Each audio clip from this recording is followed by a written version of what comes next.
जोहार, नमस्कार। मैं सुरेंद्र सोरेन और द सोरेन शो में आप सबों का स्वागत करता हूं। आज इस शो में हमारे साथ एक खास मेहमान हैं। काफ़ी युवा हैं और काफ़ी संघर्षशील भी। संघर्ष की दुनिया इनकी अभी हाल में शुरू हुई है। झारखंड आंदोलन की भूमि है और झारखंड को आंदोलन रास भी आती है और झारखंड आंदोलन के आंदोलनकारियों से लेकर के आंदोलन और आंदोलनकारियों का इतिहास अब तक कायम है। यह दुर्भाग्य है या एक संजोग कि यहाँ राजनीतिक उथल पुथल के साथ साथ सामाजिक और व्यवहारिक तौर पर आंदोलन की अलग अलग पृष्ठभूमियाँ चलती रहती है साथ में। तो चलिए पहले मुलाकात करवाते हैं आपकी उस मेहमान से जो आज हमारे इस द सोरेन शो के मेहमान हैं। खास मेहमान देवेंद्र नाथ महतो। देवेंद्र नाथ महतो उम्र में काफ़ी छोटे हैं, लेकिन इस वक्त झारखंड में एक बड़े आंदोलन को लीड कर रहे हैं। 60-40 नए चाल। तो ये बात आप लोगों ने ज़रूर सुनी होगी। इस आंदोलन की ये प्रणेता हैं। झारखंड स्टेट स्टूडेंट यूनियन के ये फाउंडर हैं। एक छात्र संघ का इन्होंने गठन किया है और इस वक्त पढ़ाई छोड़कर विधेयक, बिल, कानून की पढ़ाई कर रहे हैं। यानी पढ़ाई लॉ के स्टूडेंट के रूप में नहीं, बल्कि इसका अध्ययन कर ये समाज को, छात्रों को और विधायिका को यह समझाने की कोशिश कर रहे हैं कि उनकी तरफ से क्या क्या गलतियां की जा रही है। तो चलिए स्वागत करते हैं। एक लंबा वक्त बातचीत का इनके साथ रहेगा। इस पूरे द सोरेन शो में इनकी जीवन के संघर्ष को भी जानेंगे, स्टूडेंट से आंदोलनकारी कैसे बन गए यह भी जानेंगे। तो शुरुआत हम लोग, देवेंद्र जी आपका स्वागत है इस कार्यक्रम में। जी बहुत बहुत धन्यवाद दादा। बुंडू सोनाहातू यानी सिल्ली सोनाहातू के आप रहने वाले हैं। एक आम स्टूडेंट के रूप में ही आपने अपनी ज़िंदगी का सफ़र शुरू किया होगा। पढ़ाई कहाँ तक गई आपकी?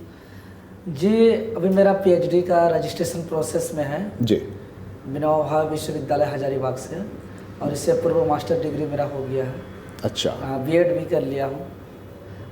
तो और अभी जैसे नियोजन नीति 60-40 का जैसे आपने जिक्र किया, इससे पहले पीजीटी का तैयारी बहुत ज़ोर शोर से चलता था। और क्योंकि उसके बाद जो है कि जो विगत 16 दिसंबर को जो हम लोग का नियोजन नीति रद्द हो गया और लंबे समय से तैयारी किए और अचानक नियोजन नीति रद्द हो जाता है तो बहुत अंदर से झटका लग गया। फिर हम लोग ने फिर सब छात्र को आह्वान किए और उसी के दूसरे दिन 17 तारीख को हम लोग सड़क पे उतरे, मेन रोड झारखंड की राजधानी रांची का अल्बर्टेका चौक में। और फिर 18 तारीख को जिस दिन ये झारखंड आंदोलनकारी का एक अगुवा कह सकते हैं, विनोद भावे का पुण्यतिथि के अवसर पर हम लोग एक संकल्प लिए कि अब एक युवाओं का आंदोलन शुरुआत करेंगे। तो छात्र जीवन को क्या त्याग दिया आपने या फिर अभी भी आप अपना संघर्ष, कैरियर के लिए संघर्ष जारी रखते हैं? नहीं, अब तो मोड़ ऐसा आ गया है और राज्य का ऐसा स्थिति और परिस्थिति आ गया कि पढ़ाई तो मेरा मतलब बढ़ गया है, पढ़ने का जो मेरा टाइमिंग था, लेकिन सिलेबस थोड़ा चेंज हो गया है। पहले हम अपना सिलेबस का पढ़ाई करते थे, अब जो है कि यहाँ का अपने राज्य का जो नियमावली है, बाकी राज्य के जो नियमावली है, यहाँ के जो विधेयक है, यहाँ के जो, चूँकि 23 साल का झारखंड में देखते हैं कि जो छात्रों का नौकरी के लिए, नियुक्ति के लिए, नियोजन के लिए जो नियमावली होता है वो ठोस रूप से लागू नहीं हुआ है। और चूँकि सरकार में हम लोग का बहुत उम्मीद था, बहुत ज़्यादा विश्वास था, उम्मीद ही नहीं, एक विश्वास का तैनात, तो दिल से विश्वास था कि सरकार बनते ही सर्वप्रथम यहाँ जितने रोड़ा है, खास करके पॉलिसी का जो रोड़ा है वो सारे क्लियर हो जाएगा। इसीलिए हम लोग ने बहुत धैर्यता से इंतजार किया, पढ़ाई किया, लेकिन जब एक नियोजन नीति स्पष्ट नहीं हुआ और अंततः जो विज्ञापन आने लगा, जिस विज्ञापन में साफ तौर पे हम एक दो विज्ञापन का उदाहरण आपको हम दिखा सकते हैं आपके तमाम दर्शकों को। जैसे कि ये 10+2 का विज्ञापन है। यहाँ पे यह 3rd ग्रेड का एक नौकरी है, JSSC के माध्यम से निकला है, लेकिन यहाँ पे झारखंड शब्द का जिक्र नहीं है। स्पष्ट रूप से भारत का नागरिक के तहत मांगा जा रहा है। अब बताइए 3rd और 4th ग्रेड की नौकरी पे अगर पूरे भारतवर्ष को आमंत्रण किया जाएगा, जबकि DOPT का रूल का बात करें, आर्टिकल 16 का क्लोज 4 की बात करें, ऐसे तमाम प्रावधान है कि जिस जिला के रहने वाले हैं, इतना तक कि DOPT का रूल तो ये कहता है कि उसी जिला के निवासियों को 3rd और 4th ग्रेड में प्राथमिकता दी जाएगी। तो अभी जो नियुक्तियां निकली हैं, तकरीबन 26,000 के करीब जो नियुक्तियां, तो उन्होंने कहा, सरकार का कहना है कि वो जिला मतलब कोटिवार जिला के आधार पर उसमें नियुक्ति होगी। देखिए, हम मानते हैं कि जिलावार कोटिवार वाला एक जो अभी सहायक आचार्य वाला है, लेकिन इसके अलावा जैसे हम पीजीटी का बात करें, असिस्टेंट लैब टेक्नीशियन का बात करें, या उत्पाद सिपाही का, ऐसा तमाम और 8-10 विज्ञापन अभी जो भराया जा रहा है, वो सारे जो है कि राज्य स्तरीय विज्ञापन है। और जिलावार कोटिवार वाला विज्ञापन में भी झारखंडी निवासी होने का कोई जिक्र नहीं है। स्पष्ट रूप से उस विज्ञापन को पढ़िएगा तो भारत का नागरिक ही मांगा जा रहा है। आरक्षण रोस्टर पे जिला रोस्टर पालन किया जा रहा है, लेकिन जो वो 60% का जिक्र है जिला रोस्टर पे, लेकिन ये जो 40% है वो ओपन फॉर ऑल इंडिया है। आप 60 वाले में हैं कि 40 वाले में? हम तो अगर ऐसे आमतौर पर देखें नहीं, हम तो 60 वाले में हैं, लेकिन 40 किसका है? 40 भी तो हमारा है ना, क्योंकि 3rd और 4th की ग्रेड की बात करें तो डिफाइन होना चाहिए 40 किसका है। ये जो सरकार बोल रही है कि जिलावार है 26,000 शिक्षक पद की नियुक्ति, ये तो 60% जिलावार का स्पष्ट हो रहा है, बाकी 40 किसका है इसका तो कोई जिक्र नहीं है। और हम लोग जो आंदोलन किए दिसंबर से 3 मौसम पार किए, कड़की ठंडा से शुरुआत किए थे, जो 45 डिग्री का धूप में भी हम लोग घूम घूम के आज देख रहे हैं कि लगभग 42-72 विधायक समेत 42 सत्ता पक्ष समेत कुल विधायकों का समर्थन लिया है। 71 विज्ञान, हाँ, 72 है कुल, 72। हाँ, ये पूरा दस्तावेज है, सील सिग्नेचर के साथ दिए हैं, तस्वीरों के साथ। हाँ, सील दिए हैं, सिग्नेचर दिए हैं। तस्वीर तो ये लेकर के हम लोग ने इसको स्पीकर महोदय को दिया, उसके बाद हम लोग महामहिम राज्यपाल महोदय को भी दिया कि आज राज्य के अंदर एक स्पष्ट नीति नहीं है, जिसके वजह से आज जो यहाँ के गरीब किसान मजदूर, जो दलित हैं, आदिवासी हैं, जो पिछड़े हैं, जो वंचित हैं, जो छात्र मेहनत करके पढ़ाई कर रहे हैं, वो ठगा सा महसूस कर रहे हैं। बिना नीति का परीक्षा लिया जा रहा है। लेकिन इस मानसून सत्र पे 9 महीने के आंदोलन, 3 मौसम पार किए, बहुत हम लोग झेले, प्रशासन का लाठी तक हम लोग पे पड़ा, कितने माओं का खून बहा, पूरे राज्य भर में कितने निर्दोष पढ़ने लिखने वाले छात्रों पे मुकदमा हुआ, तब जाके स्वीकार किए हैं कि हाँ 60-40 नीति से तमाम नियुक्ति की जा रही है, लेकिन समाप्त नहीं किया गया है। तो अभी समाप्त करने को लेकर के हम लोग का संघर्ष जारी है। और हम लोग का मांग जो है कि स्पष्ट रूप से बाकी अन्य जो राज्य है, जैसे उत्तराखंड का विज्ञापन आप स्पष्ट रूप से देख सकते हैं कि यहाँ साफ साफ उत्तराखंड के निवासी होना चाहिए। आप देख सकते हैं ये बिहार का विज्ञापन, बिहार का निवासी होना चाहिए। इस प्रकार तमाम मध्य प्रदेश का विज्ञापन है मेरे पास, राजस्थान का विज्ञापन है मेरे पास, सब जगह का जो है कि अपने अपने राज्य निवासी होने का स्पष्ट रूप से जिक्र है। तो आखिर झारखंड में ही क्यों ऐसा किया जा रहा है? और सबसे बड़ी बात, एक जायज मांग को लेकर के सुरेंद्र दा हम लोग लगातार जो आंदोलन कर रहे हैं, डिजिटली या फिजिकली, कई आंदोलन को ऐतिहासिक किए। मुख्यमंत्री आवास घेराव की बात हो, काफ़ी करीब तक हम लोग पहुंच गए थे शांतिपूर्ण तरीके से। 2 बार हम लोग विधानसभा आवास का घेराव किया। और सबसे बड़ी बात की, झारखंड आंदोलन के बाद छात्र आंदोलन पूरे राज्य का मैंने क्षेत्र पे देखे जाए, चाहे संथाल परगना की बात करें, चाहे पलामू प्रमंडल की बात करें, उत्तरी छोटा नागपुर की बात करें, दक्षिणी छोटा नागपुर प्रमंडल की बात करें, सभी जगह बराबर असर देखने को मिला। जो लगातार 48 घंटा का 2 दिन का बंदी था, उसके बाद 2 बार बंदी की। 2 फेज में आप लोगों ने आंदोलन किया, पहले पुतला जलाया, फिर बंद बुलाया, फिर इसके बाद घेराव किया। तो ये फेज 3 नहीं, स्टेप बाय स्टेप हम लोग डिजिटली भी किए। हाँ, ट्विटर अभियान में भी हम लोग 7.5 लाख छात्र ट्वीट किया। उसके बाद जो है कि एक हम लोग जो है कि हर बाजार हाट में मांदर बजा कर हम लोग सकुआ पत्ता घुमाए, ऐसा सिद्धू कानू अंग्रेज के। अच्छा, 72 विधायकों से आप मिले, उनका समर्थन मांगा, उनसे लिखित समर्थन पत्र मांगा, विधायकों की क्या राय है? देखिए, सत्ता पक्ष और विपक्ष के दोनों विधायकों का, क्योंकि इसलिए मैंने ये सवाल पूछा है कि नेता होते हैं, जो विधायक होते हैं, वो 2 तरह की बातें करते हैं। एक, जो जिस दल से उनकी प्रतिबद्धता है या जुड़े हुए हैं, वो दल की बातें करते हैं, और एक दिल की बातें करते हैं। तो क्या विपक्ष के तरह ही सत्ता पक्ष के नेताओं ने भी आपको अपना समर्थन दिया उसी तरह खुलकर? जी दादा, आपने तो बहुत अच्छा कहा, लेकिन जो हम लोग का आंदोलन का एक जन भावना का जो रूप ले लिया, अब उसका असर कहिए या झारखंडियों का एक बहुत बड़ा आंदोलन और एक जन सैलाब उतर पड़ा, उसका अपना कुर्सी का डर कहिए या अपना दिल का बात कहिए या माटी से प्यार कहिए, व्यक्तिगत रूप से और जो हम लोग विधायक सांसद से जो लिखित समर्थन प्राप्त अभियान जो हम लोग ने चलाया, यह पूरे भारत का कोई भी स्टेट में ऐसा अब तक नहीं किया गया था।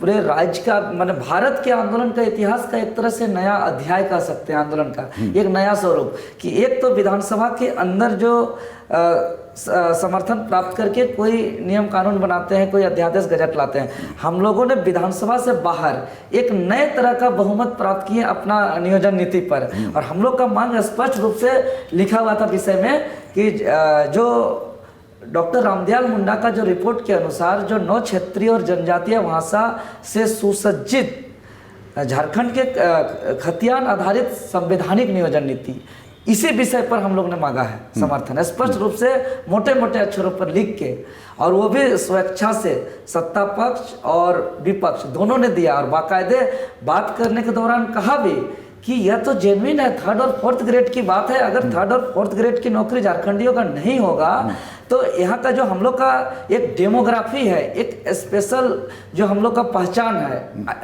क्योंकि झारखंड एक कल्चरल आइडेंटिटी का स्टेट है।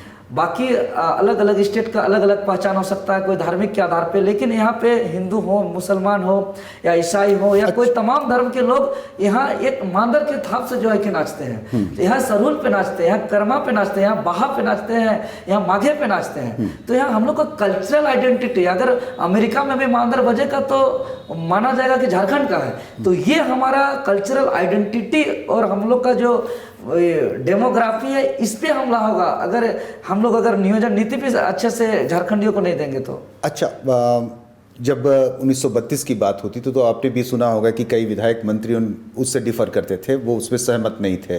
कुछ विधायकों ने तो कहा कि हम भोजपुरी ही बोलेंगे, और उन्होंने भोजपुरी से स्टेटमेंट वगैरह भी दिया।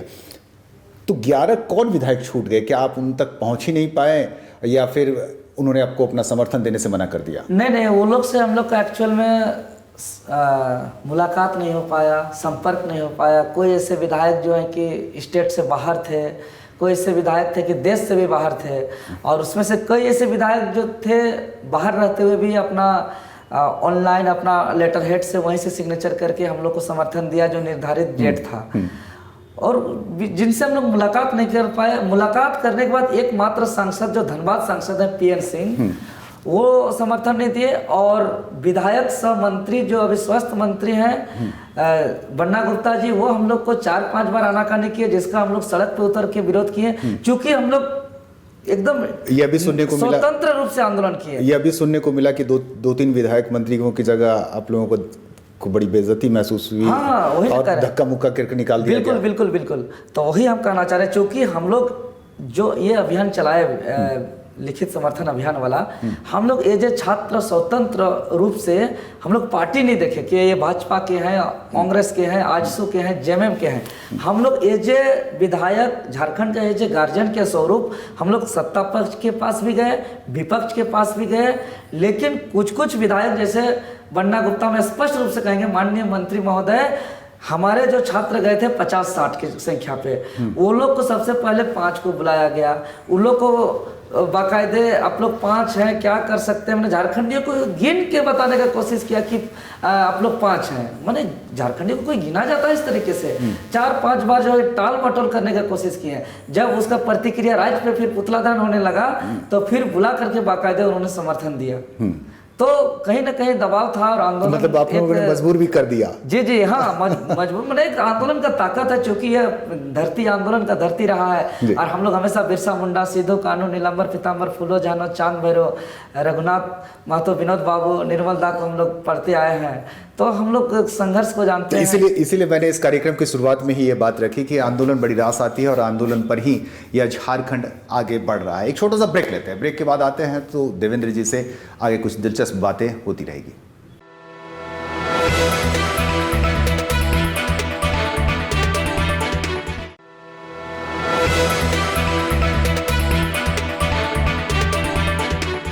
ब्रेक के बाद आपका स्वागत है। आप देख रहे हैं द सोरेन शो, और द सोरेन शो में हमारे साथ हैं छात्र नेता देवेंद्र नाथ महतो।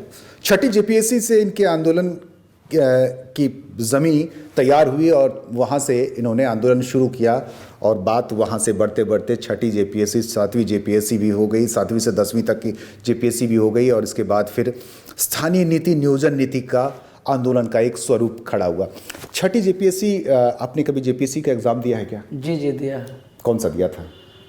7वीं से 10वीं वाला में दिया था, जिसमें हम लोग काफ़ी गड़बड़ी हुआ था, जिसका हम लोग लगातार संघर्ष किए और बहुत कुछ सुधार भी हुआ। और जैसे जेपीएससी का इतिहास रहा है कि शुरू से गड़बड़ी, जैसे पहला दूसरा, पहली दूसरी का हम बात करें, जब जेपीएससी का बात उठी गया है तो चूंकि जेपीएससी का पूरे राज्य के लोगों का एक तरह से विश्वास उठ गया है और हमेशा गड़बड़ी हुआ है। इसका सीबीआई जांच से भी सामने आया है, लेकिन कार्रवाई और सुधार अभी तक हुआ नहीं है। पहली दूसरी जब पीएससी का बात करें तो सीबीआई जांच से सामने आया है कि जो पेपर है हैदराबाद से लिखा गया, दिल्ली के अपने रूमों से लिखा गया। 36 पेज का जो कॉपी होता है उसमें पहला पेज में कई और किसी और का राइटिंग है, दूसरा पेज पे किसी और का राइटिंग है, तीसरा पेज पे किसी और का राइटिंग है। और उसके बावजूद जो है कि अभी डीएसपी के पद पे, बीडीओ के पद पे कार्यरत है, किसी पे कोई कार्रवाई नहीं हुआ है। उसके बाद कभी नॉर्मलाइजेशन के नाम से जो है कि गुमराह किया जाता है, तो उसी प्रकार कभी रिजर्वेशन जो है कि पीटी पे खत्म कर दिया जाता है। चौथी तक रिजर्वेशन पॉलिसी सब ठीक था, कभी जो है कि हिंदी इंग्लिश का पेपर जो होता है, क्वालिफाइंग पेपर होता है, उसको मेरिट पे जोड़ दिया जाता है। मतलब कि जेपीएससी जो गड़बड़ी करता है अगला बार उस फिर नया गड़बड़ी करता है। तो छठी जेपीएससी का जो मामला था वो रिजर्वेशन का मामला था, क्योंकि उससे पूर्व रिजर्वेशन दिया जाता था, उस पर रिजर्वेशन ही खत्म कर दिया गया एसटी एससी ओबीसी का। आप मतलब कितनों मार्क्स ला रहे हैं, अगर आप कैटेगरी में आते हैं एसटी एससी और ओबीसी पे, तो आप जो है कि जो अनरिजर्व कैटेगरी है उस पर नहीं जा सकते, जबकि वो अनरिजर्व है, वो मेधावी के लिए है। लेकिन अगर आप शेड्यूल ट्राइब में आते हैं तो आप 26% में ब्लॉक हो जाइए, चाहे मार्क्स कितना आ जाए। और अगर आप शेड्यूल कास्ट है तो आप 10% पे ब्लॉक हो जाइए। क्वालिफाइंग मार्क्स का भी मैटर था उसमें, जिसको बाद में भी सुधारा नहीं गया, 2 बार रिजल्ट वो तो कई गड़बड़ी। लेकिन उस सबसे बड़ा जो ब्लंडर मिस्टेक था कि इसी वजह से क्या था कि कैटेगरी वाले का कटअप हाई और अनरिजर्व वाले का जो है कि कटअप कम होता था। ऐसा पूरा भारत का इतिहास में ऐसा कहीं भी नहीं हुआ है कि कैटेगरी वालों का जो है कि कटअप ज़्यादा गया है। तो चूंकि अब मान लिया कि ओबीसी को 14% का यहाँ रिजर्वेशन है, उसका आबादी ज़्यादा है, उसको अनरिजर्व कैटेगरी में जाने नहीं देंगे, तो जाहिर सा बात है कि उनका संख्या भी ज़्यादा है तो कटअप ज़्यादा जाएगा, और उसको ब्लॉक कर दिया। इसी वजह से जो है कि कैटेगरी वाला का कटअप जो है कि हाई जाता रहा है हमेशा। तो ये बहुत बड़ा अन्याय हो रहा था। उसके बाद जो आप कटअप की बात की, तो कटअप पहली बात तो लोग छुपा के रखता है। जब 7वीं जेपीएससी में हम लोग लंबा लड़ाई लड़े कि 3 ऐसा सेंटर था जो बैठा था सभी पास हो गए थे, क्रमवार पास हो गए थे। ऐसा 7वां और 8वां क्लास का परीक्षा में भी नहीं होता है, कोई ना कोई एक आध स्टूडेंट फेल हो जाता है। लेकिन यहाँ 3 सेंटर ऐसा था कि जो बैठा था सबका सब पास हो गया था। उसके बाद फिर हम लोग जब आंदोलन किए तो और सबूत आते गया, तो कटअप मांगे तो जब जेपीएससी कटअप जारी नहीं किया तो फिर आंदोलन जब बहुत तेज पकड़ गया हम लोग का, भी गए आप लोग। हाँ। तो फिर जब एक फिर माननीय न्यायालय तक हम लोग पहुँचे, जब कटअप जारी हो गया तो पता चला कि जो कटअप पासिंग कटअप था उससे कई ऐसे छात्र थे जिसका कटअप से ज़्यादा मार्क्स लाने के बावजूद वो फेल थे, और कटअप से कम नंबर लाने वाले आयोग के रिजल्ट में पास थे। तो जब आंदोलन थे जो तो 450 ऐसा स्टूडेंट था जो 7वीं से 10वीं जेपीएससी में जिसको फेल घोषित किया गया था, जो आंदोलन के परिणाम स्वरूप संशोधित रिजल्ट जो जारी हुआ उसमें 450 स्टूडेंट को मौका मिला, जिसमें फाइनल सिलेक्शन 100 स्टूडेंट का लगभग हुआ, जो अभी बीडीओ के रूप में, डीएसपी के रूप में कार्यरत हैं। तो ये एक हम लोग का आंदोलन का एक इतिहास में, जेपीएससी का इतिहास में पहली बार ऐसा हुआ है कि गड़बड़ी तो हर बार किया है, लेकिन पहली बार स्वीकार करते हुए इसको संशोधन करना पड़ा। हाँ, सब चीज संशोधन नहीं हुआ, लेकिन कुछ संशोधन हुआ। और पब्लिक अभी भी जेपीएससी को बहुत सुधार की जरूरत है, जैसे कि प्रीमियम सर्विस लागू होना चाहिए, जो नहीं हुआ है अभी तक। वो तो उसके लिए एडमिनिस्ट्रेटिव सर्विस एसोसिएशन जो झांसा है, झारखंड की झांसा, वो अपना आंदोलन कर रही है। नहीं, हम लोग भी मांग कर रहे हैं, जो कि बिहार में डायरेक्ट एसडीओ बन सकते हैं, छत्तीसगढ़ में बन सकते हैं, उत्तराखंड में बन सकते हैं, तो झारखंड में क्यों नहीं बन सकते हैं? तो प्रीमियम सर्विस लागू होना एक स्टेट का पावर है, स्टेट पब्लिक सर्विस कमीशन का, और ये लोग नहीं दे करके जो यहाँ का मेधावी छात्रों का उसका अधिकार का हनन कर रहे हैं। इसको तो अगला जेपीएससी का नोटिफिकेशन आने से पहले प्रीमियम सर्विस लागू करना चाहिए ये सरकार को। जेपीएससी में जितनी झोल है, जेएसएससी में भी उतनी ही बाद में आप लोगों ने खंगाल कर निकाला। क्या लगता है कि यहाँ की जो परीक्षाएं संस्थाएं हैं उनकी भूमिका कैसी रहती है? देखिए, जेएसएससी का जहाँ बात किया दादा, जेएसएससी जिसके कंधों पे रखा गया है वो ही असंवैधानिक है। क्योंकि जेएसएससी का चेयरमैन अभी श्री सुधीर त्रिपाठी जी हैं, जो असंवैधानिक तरीके से हैं। क्योंकि इससे पहले वो जेपीएससी के चेयरमैन रह चुके हैं और संविधान के तहत, भारत के संविधान के तहत अगर कोई लोक सेवा आयोग का अध्यक्ष रह चुके हैं तो आप या तो दूसरे राज्य का लोक सेवा आयोग का अध्यक्ष बन सकते हैं या तो यूपीएससी का बन सकते हैं, लेकिन उसी राज्य का कर्मचारी चयन आयोग बोर्ड का अध्यक्ष नहीं बन सकते हैं, जो सुधीर त्रिपाठी जी बने हुए हैं।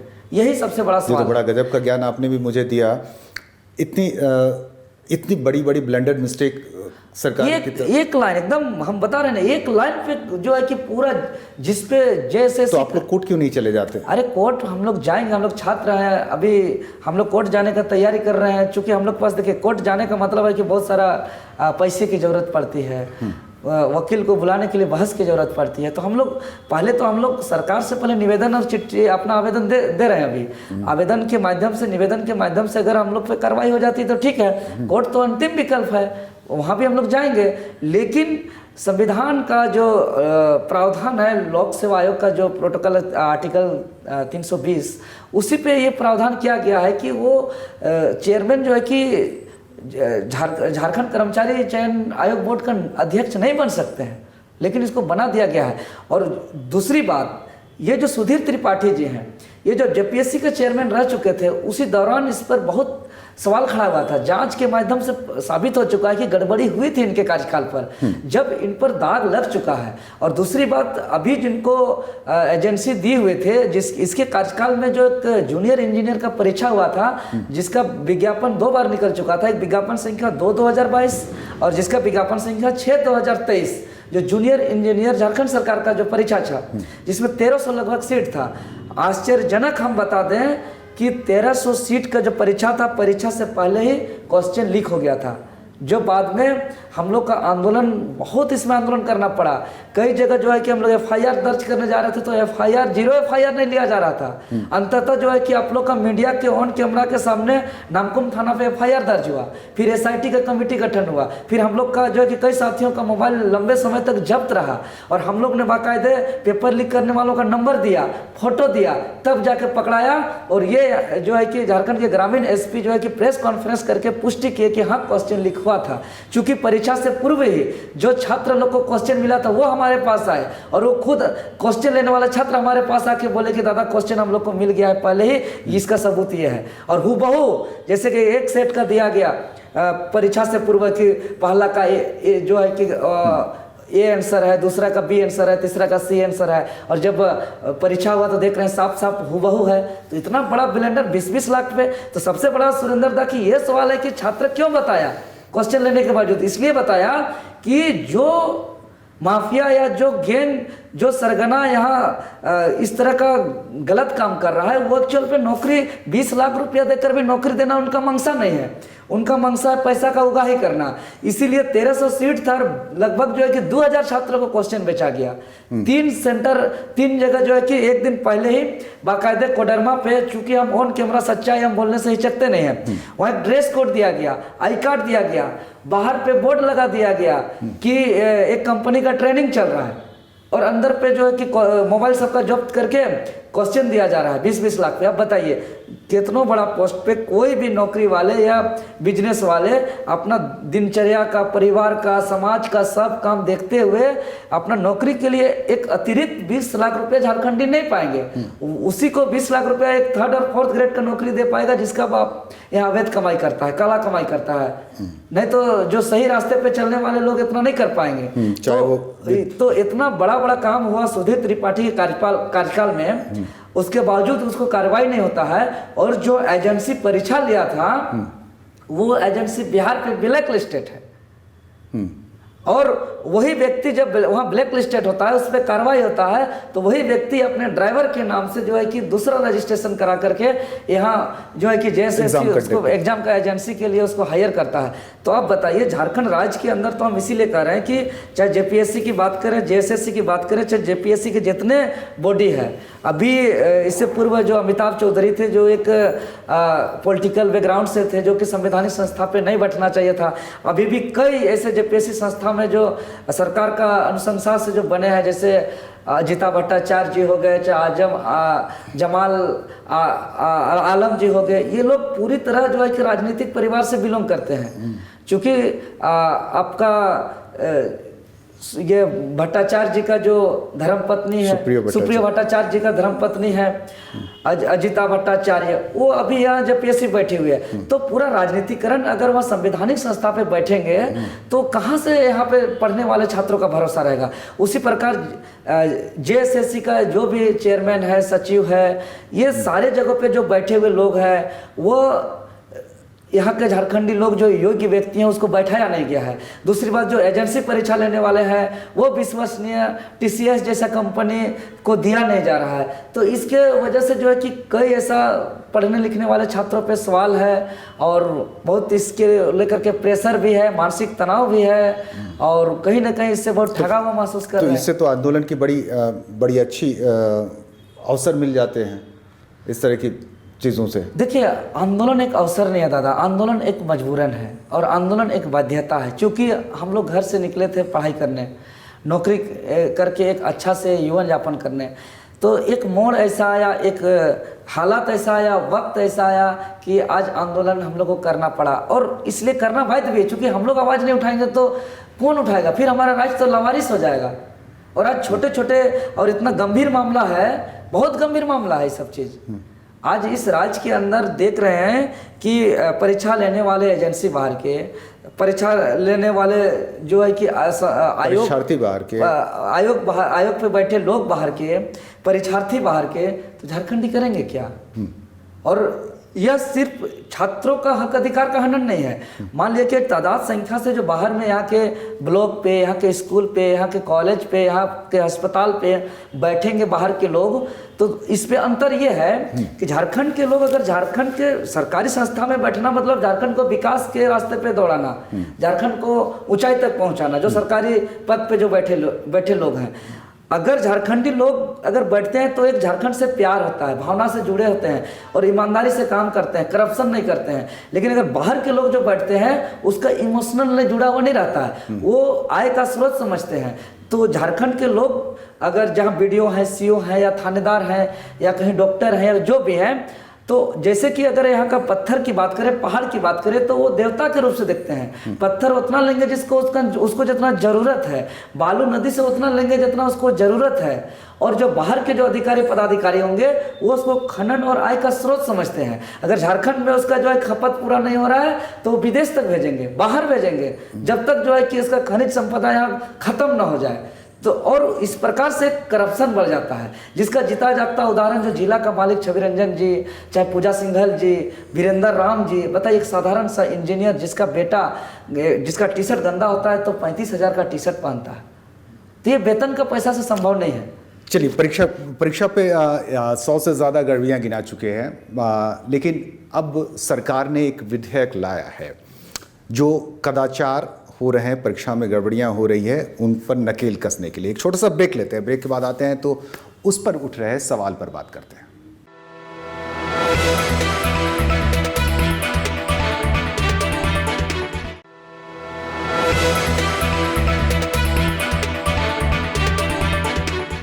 ब्रेक के बाद आपका स्वागत है। आप देख रहे हैं the Soren show. The Soren show में हमारे साथ हैं छात्र नेता देवेंद्र नाथ महतो। अभी हाल में मॉनसून सत्र के दरमियान सरकार ने एक विधेयक सदन से पारित की, झारखंड प्रतियोगी परीक्षा भर्ती में अनुचित साधनों की रोकथाम व निवारण के उपाय विधेयक 2023। यह विधेयक सदन में इस पर चर्चा हुई और चंद आंशिक सुधार के साथ यह विधेयक पास करा दी गई, यानी पास हो गई। और इस विधेयक पर भी सवाल उठ रहे हैं। जरा इस विधेयक से समझते हैं कि छात्र में इसका क्या असर होगा, क्या परीक्षा कदाचार मुक्त हो पाएंगे इस विधेयक से, क्या लगता है आपको? जी दादा, जो झारखंड के विधि विभाग ने जो एक विधेयक लाया है जो भर्ती में अनुचित साधनों का रोकथाम और निवारण के उद्देश्य से, और चूंकि हम लोग जो आंदोलन किए छात्र आंदोलन, तो करीब से देखे कि जब करप्शन बहुत हाई था, जैसे जूनियर इंजीनियर का वाला मामला की बात करें या जेपीएससी की बात करें, तो एक बहुत जरूरी है नकल विरोधी कड़ा कानून इस राज्य के अंदर। और हम लोग ने लगातार मांग करते आया है कि एक नकल विरोधी कानून, कड़ा कानून होना चाहिए उत्तराखंड की तर्ज पर। और इसको लेकर के जो 19 मार्च को संसदीय कार्य मंत्री माननीय आलमगीर आलम जी को जो हम लोग ने एक मांग पत्र सौंपा था, उसका 7वां मांग में हम लोग का उल्लेख भी है। तो सर्वप्रथम तो ये हम लोग का आंदोलन और हम लोग का मांग का एक भाग है जो आया हाँ, तो इसके लिए तो हम सरकार को धन्यवाद देते हैं और विधेयक को स्वागत करते हैं। और इस विधेयक में चूंकि बहुत ऐसे चीज है जो बहुत अच्छा है, बहुत अच्छा चीज का प्रावधान किया गया है, जिससे यहाँ के माफियाओं पर अगर कानून सच पे धरातल पे लागू होगा तो कुछ तो नकल कसेगा। लेकिन इस भर्ती में अनुचित साधनों का रोकथाम और निवारण के उद्देश्य के बीच में बहुत चालाकी के साथ कुछ ऐसे प्रावधान किए गए हैं, अगर वो सच में कानून बन जाता है तो आने वाले दिनों पे ये जो है कि छात्रों पर भी इसका कुप्रभाव पड़ेगा। प्रभाव पड़ेगा। आवाज उठाने वाले जो है कि स्टूडेंट यूनियन या कोई संस्था होगा उस पर भी जो है कि असर पड़ेगा, और अगर उसको प्रसारित करने वाले मीडिया बंधु हैं उनको पर भी बहुत सारा बाध्यता आएगा। यह इसलिए करें कि चूंकि 17 पेज का जो विधेयक है इसको हम लोग ने बहुत गहन अध्ययन किया, उसके बाद विचार विमर्श किया, तो हम लोग पाते हैं कि जैसे पेज नंबर 2 का कंडिका 2 का 7 में स्पष्ट रूप से उल्लेख है कि कोई भी परीक्षा केंद्र में, परीक्षा केंद्र के अंदर या बाहर ड्यूटी में तैनात जो भी पर्यवेक्षीय कर्मचारी हैं, उसका या उसके मित्र या उसके रिश्तेदार को किसी भी प्रकार का रियायत, सहमति या कुछ दबाव या कुछ करते हैं तो आपको दंडनीय अपराध के रूप में माना जाएगा। तो चलिए हम मानते हैं कि जो परीक्षा के अंदर या बाहर जो तैनात है उसको हम कुछ पूछ नहीं सकते हैं। हो सके कहाँ मेरा क्लासरूम है, कहाँ मेरा सिटिंग रूम है, कहाँ किधर हम मेरा एग्जाम कहाँ बैठना है, ये सब में भी अगर वो पूछने पर भी अगर रोक लगा दे इस आड़ पे तो एक प्रभाव हो सकता है। लेकिन हम चलिए इतना हम पढ़ लेंगे, बोर्ड लगा रहता है समझ लेंगे, लेकिन उसका मित्र और रिश्तेदार का यहाँ क्या योगदान है, ये सबसे बड़ा मिस्टेक। और मित्र और रिश्तेदार कैसे तय होगा कि ये कौन इसका मित्र है कौन इसका रिश्तेदार है। तो कहीं ना कहीं इस चीज का हमको डर है कि जिस प्रकार हम जूनियर इंजीनियर का परीक्षा का जिसको हम लोग मोबाइल नंबर दिए, फोटो दिए कि इसके माध्यम से जो है कि क्वेश्चन पेपर लीक आउट किया गया था, इसको पकड़िए, और उसको पुलिस प्रशासन पकड़ करके जेल भेजा। तो कल के दिन पे अगर किसी पर हम लोग आंदोलन करेंगे, परीक्षा से बाहर कोई ऐसा काम करेगा, उसको अगर ये बता दिया जाएगा कि परीक्षा केंद्र के अंदर तैनात कर्मचारी के मित्र हैं और उसको आप दबाव दे रहे हो, ऐसा करके हमरे ऊपर जो है कि दंड का आरोप लगा दिया जाएगा, तो फिर इस चीज का जो है कि एक बहुत बड़ा डर है, प्रभाव पड़ेगा। मतलब ये कहीं ना कहीं इस विधेयक का जो पेज नंबर 2 का कंडिका 2 का 7 के तहत जो गड़बड़ी करते हैं उसको संरक्षण दिया जा सकता है कुछ न कुछ स्वरूप में, मित्र के नाम से, रिश्तेदार के नाम से, ऐसा संभावना है। इसीलिए मित्र और रिश्तेदार जो 2 शब्द जो इसमें जोड़ा गया है, इसको इसमें हटा करके यथावत रहने देना चाहिए।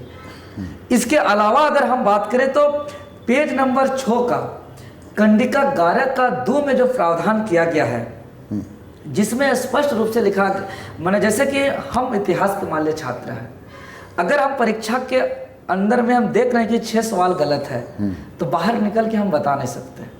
अगर हम बताते हैं और सही है या गलत है सिद्ध करने वाला आयोग अगर मेरे उस बात को गलत ठहराता है तो हम आवाज़ उठाने वाले और मेरा आवाज़ को जो कि उठाने वाले जो भी स्टूडेंट यूनियन होगा, संस्था होगा, और जो उसको प्रसारित करने वाले मीडिया होगा, उस पर जो है कि दंड का प्रावधान किया गया। कदाचार 2 तरह के होते हैं, एक संस्थागत जिसमें सरकार की भी शायद भूमिका हो सकती है, मतलब सरकारी संस्था की भी भूमिका हो सकती है, दूसरा पक्ष है छात्र व परीक्षार्थी।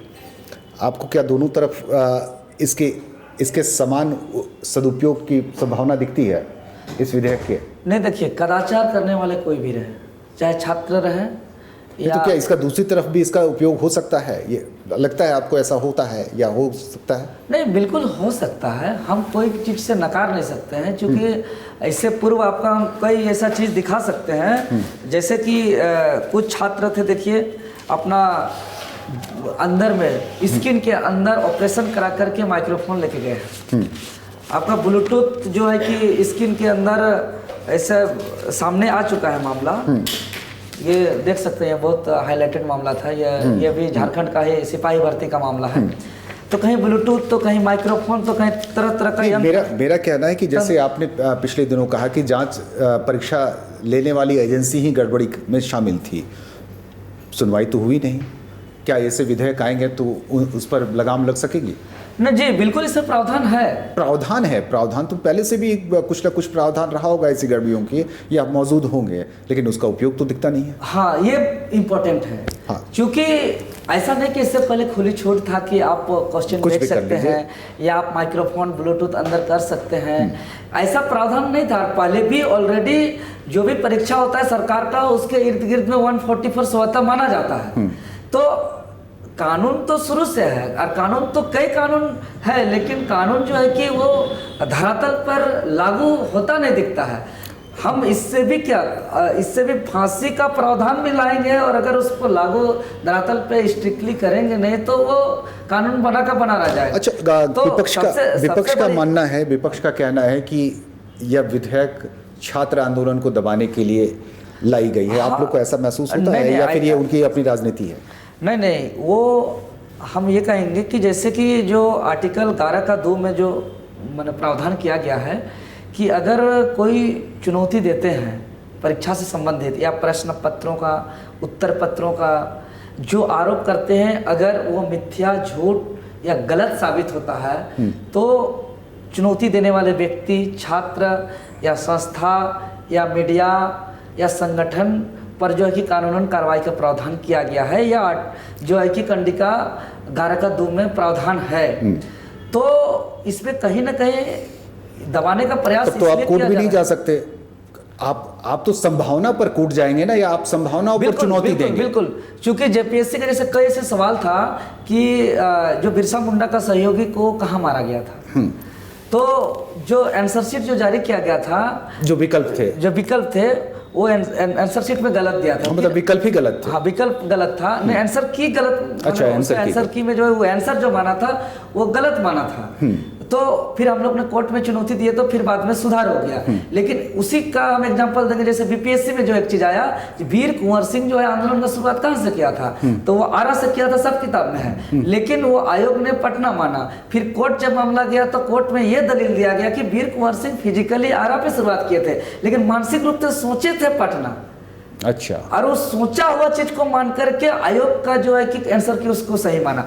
तो कौन क्या कहाँ सोचा है उसको दलील देके ललका दिन में, चूंकि 10 तरह का किताब है, आपकी दलील या आपकी चुनौती तो खारिज हो जाएगी। हाँ, चुनौती खारिज हो जाएगी, फिर आप पर मामला दर्ज हो जाएगा। 10 तरह का यहाँ किताब है। हाँ। समझना ज्ञान झारखंड का है, 10 तरह का किताब में अलग अलग आंसर अलग अलग तरीका से दिया गया है। तो अगर हम जो किताब पढ़े उस आधार पर हम चुनौती देंगे, और कल जो है आयोग की तरफ से एक नया शोध पत्र जारी हो जाएगा या शोध करके एक नया रिजल्ट आ जाएगा, तब तो फिर आप फिर सबसे बड़ा बात है कि इसमें जो है कि पेज नंबर 8 का 13 का 6 में जो प्रावधान किया गया है, अगर कुछ छात्र ऐसे करते हैं और अगर उस पर आरोप दाखिल होता है तो आरोप दाखिल के तिथि से ही 2 से 5 वर्ष तक जितने भी प्रतियोगी परीक्षाएं, चाहे जेपीएससी हो, जेएसएससी हो, चाहे राज्य का वित्त पोषी के तहत जैक हो, चाहे यूनिवर्सिटी हो, जेएफआईटी हो, जेएसएलपीएस हो, कोई भी परीक्षा में आप बैठ नहीं सकते हैं। और अगर आपका जो है कि सिद्ध होते हैं गलती, तो फिर 10 साल तक।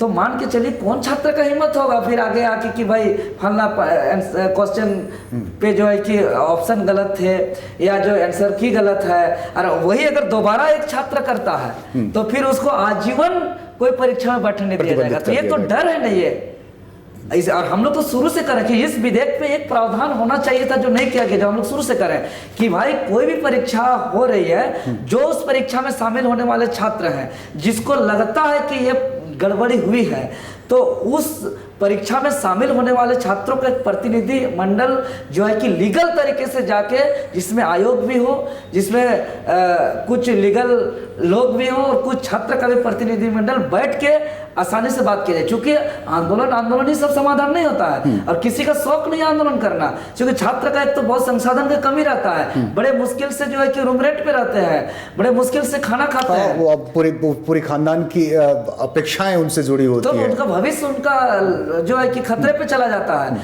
टाइम उसका बहुत कीमती होता है और बड़ा मुश्किल से उसके किचन पे कभी भी जाके देखिएगा तो आलू है तो प्याज नहीं है, प्याज है तो नमक नहीं है, नमक नहीं है तो दाल नहीं है, दाल है तो चावल नहीं है। इस हालात को मुकाबला करते हुए पढ़ाई करता है और उसको जो है कि आंदोलन करना कोई उसका कभी शौक नहीं रहता है, लेकिन गड़बड़ी होते हुए देख के आंखों के सामने बर्दाश्त नहीं करता है, इसीलिए बाध्य और मजबूरन होकर वो आंदोलन करता है। तो इसीलिए हम लोग तो कहते हैं कि जैसे जब जो जेपीएससी हो या जेएसएससी की परीक्षा हो, अगर टीचर में गड़बड़ी हो रहा है तो टीचर में परीक्षा देने वाले अभ्यर्थी का एक प्रतिनिधि मंडल जाके बात करेगा कि अवगत कराएगा ये गड़बड़ी हो रहा है और उसका उसको एक ऑथराइज दिया जाए, प्रावधान किया जाए। ये विधेयक पे बहुत जरूरी है। अगर वो सच में पारदर्शिता चाहते थे तो ऐसा प्रावधान का हम लोग मांग किए थे, हम लोग मांग पत्र पे भी रखे थे कि एक छात्र प्रतिनिधि मंडल हो और वैसे छात्रों को रखा जाए जिस परीक्षा में जो छात्र शामिल होते हैं और जिसको लगता है कि वो मेरिट है और उसके साथ अन्याय हुआ है, तो आराम से जाके बात करेंगे और अपना समाधान पॉइंट्स रखेंगे, अपना व्यूज रखेंगे। एक छोटा सा ब्रेक लेते हैं, इसके बाद आते हैं कि क्या, जैसा कि देवेंद्र नाथ महतो कह रहे हैं कि छात्रों का आंदोलन करने का कोई मूड नहीं होता है या उनकी मजबूरी होती है। एक छोटा सा ब्रेक लेते हैं, ये भी हमारी मजबूरी है कि ब्रेक लेना पड़ रहा है।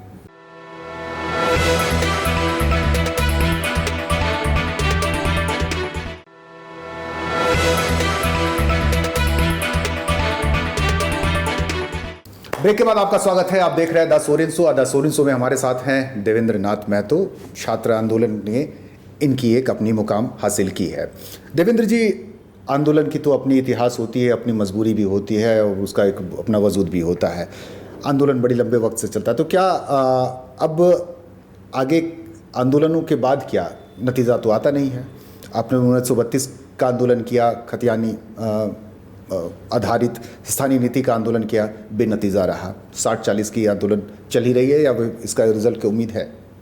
नहीं, उम्मीद तो है, क्योंकि जो मैंने सत्ता पक्ष के नाला विधायक जी ने स्पष्ट रूप से कहा था कि 60-40 कुछ नहीं है। कौन यूनिवर्सिटी से पढ़ा है? मैंने हमारे छात्रों का जो कि सर्टिफिकेट पर सवाल खड़ा किए और तमाम तरह के जो है कि सत्ता पक्ष के जो केंद्रीय प्रवक्ता साहब ने तो हम लोग को कई तरह का आरोप लगाए, दलाल शब्द तक हम लोग को कहा गया। आंदोलन को कुचलने के लिए लाठी चार्ज से लेकर एफआईआर से लेकर माथा तक फोड़ा गया।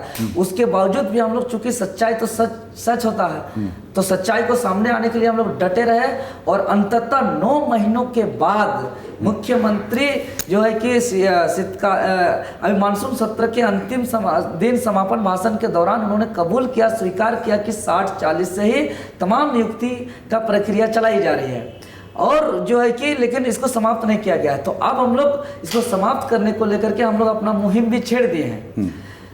लेकिन जो एक बात छूट गया था पिछला विधेयक पे, वो हमें कहना चाहेंगे कि इस विधेयक के अधीन जो भी आरोप आएंगे, चाहे वो छात्र हो या कोई भी हो, सबसे बड़ा बात इसमें जो है कि प्रावधान किया गया है कि जैसे आज देखते हैं बड़े बड़े आईएएस लोग होते हैं, आईपीएस लोग होते हैं, चाहे मंत्री लोग होते हैं, उन लोग अगर कुछ करते हैं गड़बड़ी तो उन लोग पर आरोप लगते ही जो है कि उन लोग पे कोई सजा नहीं होता है, उन लोग पे एफआईआर होने के पूर्व कई जांच होता है। लेकिन इस पे जो है कि पेज नंबर 12 का 23 का 1 के को में स्पष्ट रूप से है कि एफआईआर करने से पूर्व कोई जांच नहीं होगी या कहीं कोई अनुमति की आवश्यकता नहीं होगी। और 1 का ख में है कि गिरफ्तार करने से पहले कोई अन्वेषक वरीय अधिकारी की अनुमोदन की आवश्यकता नहीं है। तो इसमें छात्रों पे डर हो जा रहा है कि भाई एक नेता मंत्री लोग, आईएएस आईपीएस अधिकारी पदाधिकारी लोग का किसी जो है कि आरोप लगने के बावजूद भी, साबित होने के बावजूद भी वो दलील दे सकता है, वो कोर्ट पे अपना बात रख सकता है, वो वकील कर सकता है। तो छात्र को इतना बड़ा एक डर क्यों पैदा किया जा रहा है, जिसके कारण जो है कि छात्र कहीं ना कहीं, अभी जैसे कि हम लोग ने कई मीडिया के चैनल के माध्यम से कई बार हम लोग बोल चुके हैं कि हम लोग का चूंकि एक हम लोग बहुमत भी प्राप्त किए अपना लिखित रूप से 60-40 नहीं चलता वाला क्षेत्रीय और जनजातीय भाषा से सुसज्जित खतियान आधारित संवैधानिक नियोजन नीति लागू करिए, लेकिन ये तो किए नहीं। उसके बावजूद जो है कि तब हम लोग का एक उपाय है, अब हम लोग संवैधानिक हम लोग और कागज कलम के आधार पे बहुत काम किया। अब हम लोग मजबूरन और बाध्य होकर अगर बाहर के लोग आएंगे तो हम लोग एडमिट कार्ड फाड़ेंगे। अब जो है कि जिस दिन परीक्षा होगा उस दिन बंदी बुलाएंगे, और जिस दिन रिजल्ट आएगा तो इस नीति से सब पता चल रहा है कि रिजल्ट आते ही बहुत सारा गड़बड़ी आएगा। तो इस सब को देखते हुए आंदोलन न हो, चूंकि हम लोग डुमरी वाला प्रोग्राम के दिन सरकार का कार्यक्रम था, बगल में हम लोग का कार्यक्रम भी था, तो उससे कई गुना ज़्यादा भीड़ भी था। तो इस सब देखते हुए कुछ कुछ ऐसा प्रावधान किया गया है जो आंदोलन न हो। लेकिन ये हम लोग जो है कि राज्यपाल महामहिम से मिलेंगे और इस सब प्रावधान पर जो है कि विशेष रूप से तो इससे तो एक ही बात जिक्र करेंगे। एक ही बात मुझे भी समझ में आती है कि जो आंदोलन करेंगे या जो परीक्षा पर सवाल उठाएंगे वो परीक्षार्थी पहले अपनी परीक्षाओं को तिलांजलि दे दे, वो अपने कैरियर को पहले तिलांजलि दे दे, इसके बाद फिर वो आंदोलन करे। आपकी परीक्षा की उम्र बची हुई है या ख़त्म हो गई? जी अभी है। कितने साल? अभी मेरा 29 साल 6-7 महीना हो रहा है। हाँ। तो अभी समय है, अभी तो PhD मेरा चल रहा है, प्रोसेस पे है। लगता है कि नौकरी मिलेगी आपको? देखिए, हम तो नौकरी करना ही मेरा उद्देश्य था, लेकिन अब हालात ऐसा आ गया है, मोड़ ऐसा आ गया है, वक्त ऐसा आ गया है कि मजबूरन ऐसा हो गया कि अब आंदोलन पे हम कूद पड़े हैं। तो अब तो सुधारना मेरा मकसद हो गया है, क्योंकि एक अब कुछ लोगों को कुर्बानी बिना झारखंड आंदोलन के वक्त भी कई टैलेंटेड स्टूडेंट ने अपनी सर्टिफिकेट जला दिए थे, फाड़ दिए थे और झारखंड आंदोलन में कूद गए थे। क्या वैसा ही स्टैंडर्ड आप सेट करना चाहते हैं? देखिए, हम तो सर्टिफिकेट, लेकिन अभी जैसे कि हम एक संकल्प लिए हैं कि जब तक 60-40 नीति वापस नहीं होगा हम बाल नहीं कटाएंगे। ये मेरा संकल्प है। अच्छा। और ये नहीं कटेगा। और ये जो सर्पीला बाल जो हमको कांटों की तरह चुभ रहा है, इसको जो खुजला रहा है, इसको हम बर्दाश्त करके इसको याद करते हैं कि जो हमारा आंदोलन है, इतना जन समर्थन के बावजूद आखिर सरकार की क्या मजबूरी है। और देखिए, ये चूंकि 15 नवंबर 2000 से पहले ये तो संयुक्त बिहार था, उस समय का सारे विज्ञापन में बिहारियों के लिए था, और जो क्षेत्र अभी बिहार बचा हुआ है वो अभी बिहारियों के लिए ही प्रावधान है। क्योंकि हम अन्य स्टेट का हम आर्टिकल 370 के तहत महाराष्ट्र मराठियों के लिए, गुजरात गुजरातियों के लिए, 371A के तहत असम वालों के लिए, 371D के तहत आंध्र प्रदेश वालों के लिए, हम तमाम का बात नहीं कर रहे हैं। हम सिर्फ बिहार और झारखंड से अलग हुआ तो हम इतना ही अगर बात करते हैं तो 15 नवंबर 2000 से पहले जब बिहार था तो बिहारियों के लिए था। अभी जो क्षेत्र बिहार है वो बिहारियों के लिए है, लेकिन जो क्षेत्र बिहार से ही झारखंड अलग हो जाता है, ये सबके लिए हो जाता है, वो भी 15 नवंबर 2000 के बाद से। ये कैसे संभव हो जा रहा है? और बिहार में जो है कि स्थानीय व्यक्ति जो है कि लोकल पर्सन का डिफाइन किया हुआ है, और यहाँ जो है कि ये 3 मार्च 1982 जिसका पत्रांक संख्या 5014/81-806 है, उसमें स्थानीय व्यक्ति का परिभाषा किया गया है और स्पष्ट रूप से लिखा हुआ है कि जिस व्यक्ति का जिस जिला में जिसका अंतिम सर्वे सेटलमेंट में उसका या उसके पूर्वजों का नाम है वो उस जिला का स्थानीय व्यक्ति माना जाएगा। और यहाँ जो कि 2016 में जो जिसका पत्रांक संख्या 271 है उसमें स्थानीय निवासी का डिफाइन किया गया है। ये एक राज्य पे स्थानीय व्यक्ति को डिफाइन करते हैं, एक राज्य पे स्थानीय निवासी को डिफाइन करते हैं, और स्थानीय निवासी क्लियर नहीं हो सकता है, इसलिए स्थानीय व्यक्ति को करना होगा। निवासी तो सभी हो गए जो यहाँ भाड़े पे रह रहे हैं, जो यहाँ रेंट पे रह रहे हैं, जो यहाँ कमाने आए हैं, जो यहाँ बिजनेस करने आए हैं। और भारत पे कहीं किसी को आने जाने से रोक नहीं है, सब कोई आ जा सकते हैं और आना जाना पूरा सबका जो है कि लगा ही रहेगा। तो इसीलिए स्थानीय निवासी का परिभाषा ना हो, स्थानीय व्यक्ति का परिभाषा होना चाहिए। आप लोगों ने राजनीति करने की भी निर्णय लिए थे कि सारे सीटों पर हम छात्र आंदोलन से जुड़े नेता लोग चुनाव लड़ेंगे। देखिए, ये हम लोग का निर्णय नहीं था दादा। एक्चुअल पे क्या था कि हम लोग जब लंबा आंदोलन किए और एक पॉलिसी नहीं बना, और हम लोग पूरा तरह से आप लोग के मीडिया के चैनल के माध्यम से हम स्पष्ट रूप से हम लोग कहे थे कि मानसून सत्र में हम लोग कोई आंदोलन नहीं करेंगे, कोई बाधा नहीं पहुंचाएंगे। हम लोग अपना लिखित समर्थन प्राप्त दस्तावेज ले लिए हैं, सब विधायकों को मालूम है जो दिया है समर्थन, हम लोग स्पीकर महोदय को भी सौंप दिए हैं। तो अब जो है कि वो हमारे जो है कि झारखंड नियोजन नीति लागू कर दे, हम लोग अपना पढ़ाई लिखाई करके चपरासी का नौकरी करके अपना जीवन यापन करेंगे। लेकिन हम लोग साथ साथ ये भी कमिटमेंट ऑन कैमरा किए थे कि अगर मानसून सत्र के दौरान हमारा मांग पूरी नहीं की जाती है तो हम छात्र लोग निश्चित ही, और जनता की मांग था, और यहाँ के जितने भी आदिवासी मूलवासी जो हमारे राज्य के हमारे अभिभावक लोग हैं वो लोग का मांग था कि अगर ये आंदोलन सफल नहीं करते, मांग पूरा नहीं करते हैं ये लोग, तो आप लोग जो है कि आइए पॉलिटिकल में, चूंकि एक राजनीतिक सत्ता एक ऐसा चाबी है जिसका समस्या का सारे दरवाजा खोल सकते हैं। चाहे वो नियोजन का मामला हो, स्थानीयता का मामला हो, चाहे CNT SPT एक्ट का मामला हो, चाहे इतना ज़्यादा तादाद मात्रा पे यहाँ खनिज है, आज खनिज मुनाफा बंटवारा कानून लागू नहीं है। आज इस राज्य के अंदर JPSC JSSC पे जो है कि जो अनुशंसा पे जो वहाँ पे एक बॉडी पे जो सदस्य सचिव चेयरमैन बनाए जाते हैं वो झारखंड में बनाए जा रहे हैं। आज 32 लीगल एडवाइजरी कमेटी की बात करें तो 30 बाहर के हैं। आज विधि सचिव, कार्मिक सचिव, गृह सचिव जो सरकार के अनुशंसा पे बनाए जाते हैं वो झारखंडी नहीं है। तो आज तमाम ऐसे बहुत महत्वपूर्ण पद पे जो झारखंड के योग्य लोगों को सरकार अनुशंसा करके बैठा सकती है, जो ये तमाम जगहों पे नहीं बैठाया जा रहा है। तो अगर हम लोग कितनों आंदोलन करें, लाख कुर्बानी दे दें, लाख खून बहा दें, जब तक राज्य के विधि सचिव, कार्मिक सचिव, गृह सचिव, legal advisory committee, NITI Aayog, TRI पर, TSC पर, JPSC पर, JSSC पर, इस तमाम जगहों पर जो सरकार के अनुशंसा पे बनते हैं, हमारे लोग नहीं बैठेंगे तो हमारे झारखंडी जनभावना के अनुरूप काम नहीं हो सकता है और ये सत्ता से ही हो सकता है। इसीलिए हम लोग ने राज्य के जनता का जनभावना को देखते हुए हम लोग जो कमिटमेंट किए थे और हम लोग जो मांग किए थे, हम लोग जो मौका दिए थे, उस पर जो है कि हम लोग के मांग के अनुरूप सरकार जो है कि खरा नहीं उतरा। इसलिए अब तो हम लोग ऑन कैमरा करेंगे, अब हम लोग कमर कस चुके हैं, अब हम लोग तैयारी कर लिए हैं, अब हम लोग प्रोसेस भी कर दिए हैं, अब हम लोग का जो है कि रजिस्ट्रेशन का प्रोसेस भी हो गया है पॉलिटिकल पार्टी रिफॉर्म का।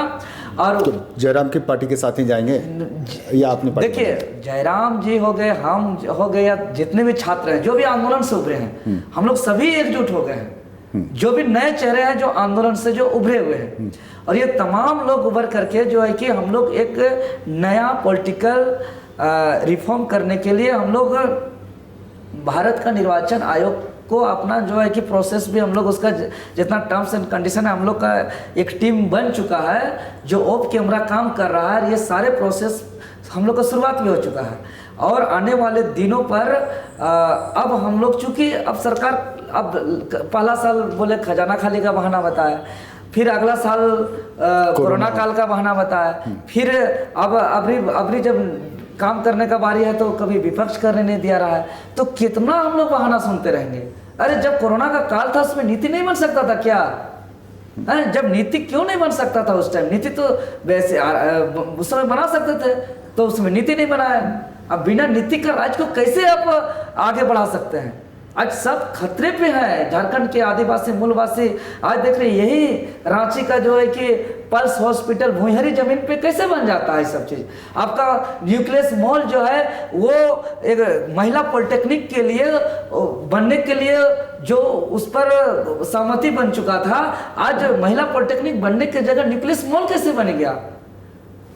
ये तमाम बहुत ऐसा गंभीर मामला है। चलिए देवेंद्र जी, मुद्दे तो कई हैं और आपकी बातें भी बहुत सारी छूट गई होगी। कोशिश करेंगे कि आगे फिर कभी आपसे बातचीत हो। आज वक्त की सीमा का ध्यान में रखते हुए, देवेंद्र नाथ महतो आंदोलन की एक नई पौध हैं, आने वाले दिनों में बरगद बन जाएंगे, क्योंकि आंदोलन की इनकी जो अपनी रफ्तार है, यह रफ्तार मैं देख सकता हूँ, समझ सकता हूँ, लेकिन यह अकेले नहीं है।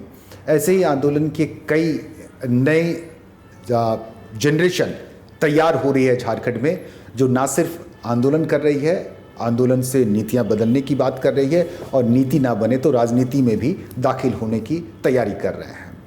उपचुनाव का एक अवसर है, एक मौका है, वहाँ भी हम इनकी जोर आजमाइश देखेंगे। लेकिन फिलहाल इस शो में इतना ही। आपसे लेते हैं इजाज़त। नमस्कार।